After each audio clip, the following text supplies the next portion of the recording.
So I've been asked over and over again since doing that mail call a while ago about the Massdrop Pine down blanket. How is it done? How is it performed? Is it worth the money? I think the Massdrop Pine down blanket is probably the best value down blanket slash quilt out there right now. So you see right away I have the Costco down blanket kind of overlaid on top of the Massdrop Pine down blanket, because everyone's going to compare the Massdrop Pine down blanket to the Costco blanket and ask themselves the question, is it worth going from a $20 price range to a $100 price range for this blanket right here? And I think yes. First of all, most people know the Costco down blanket, it costs $20. The down is from who knows where, it's not responsibly sourced. There's multiple stitching in it, kind of cross hatching right now, and that leaves for a lot of air gaps to kind of for cold air to kind of seep through. There are no snaps, there are no zippers, there's nothing about it. It's a down blanket. That's it. So let's get this out of here. And so this thing supposedly is rated to 40 degrees, and I think that's a very, very conservative estimate. When I've tried it every time, and the lowest I've got it down to is 35 degrees in Utah, and this thing was more than warm. And I'm a cold sleeper. And so I think that's fantastic in terms of the amount of loft that this thing has. It also has sewn through baffles, just like the Costco down blanket, and one kind of horizontal stitch right there to kind of stop down from shifting. Overall dimensions, I think, are 86 inches long by 54 wide. And where this thing impresses, I think, is not only is the down white duck down that's 850 fill, and it's also responsibly sourced, and this is a product that's made in China. Where it comes into play is that because it's so much warmer than the Costco down blanket, and of course it costs more, you have a lot of different options for kind of DIY. I've seen some people kind of suggest using this as kind of a 3-season underquilt, which I think it will work well as. It has shock cord at both ends. And so why that works is that you can use kind of one end for a foot box, because there's snaps there, there, there, and there. And so it kind of folds, I'll show you in a second, and makes a kind of rudimentary foot box. Now it's $100, it's not going to be as great as a Light & Equipment Revelation foot box or anything like that, but it works, and it works well. And there's also snaps at the head end that you'll see. I'll use, remember, it kind of clips around your shoulders, and then you use that shock cord to kind of cinch it tight. Simple as a clip there, and a clip there, and just cinch this thing up as tight as it goes.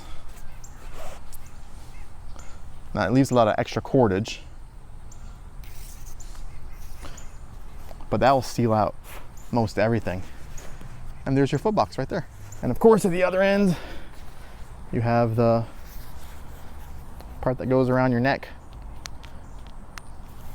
Simple snap and cinch it up. That's it. It is super simple, and you have a simple foot box that works.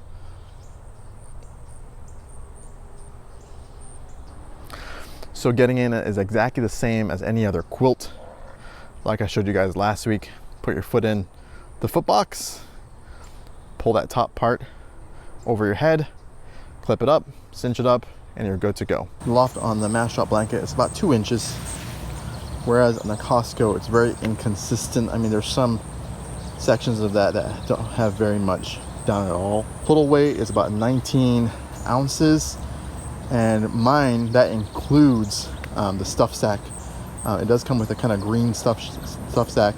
You have different color options. There's the gray, there's the green. I think there's another color as well. And the stuff sack matches that. I kind of just replaced mine with a still nylon stuff sack that I had, because I felt like it gave it too much room, didn't compress it down enough for me. And so I kind of had to switch them out. There are 2 major cons as I see it with the Massdrop Pine down blanket. It's not all rainbows and unicorns right now. Even though it's a phenomenal value, the 2 things are, number 1, side sleepers, or people who are super active sleepers, may have not enough width on the blanket. I said it's what, 54 inches wide. For me, I usually get a little bit wider, maybe a 58-inch wide quilt.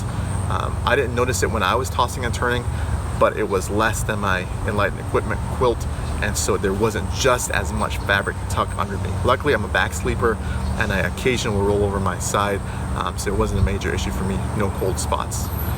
Second issue is that you'll notice in terms of quality of materials. I'm not talking about the shell or the down or anything like that.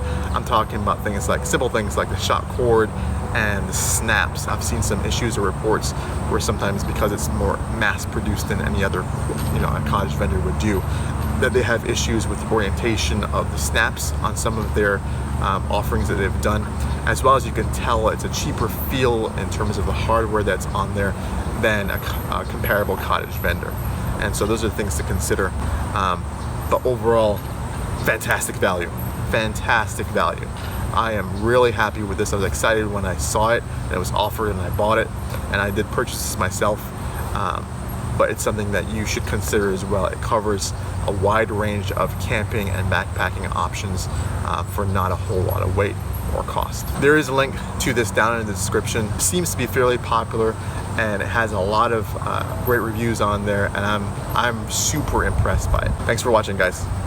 Peace.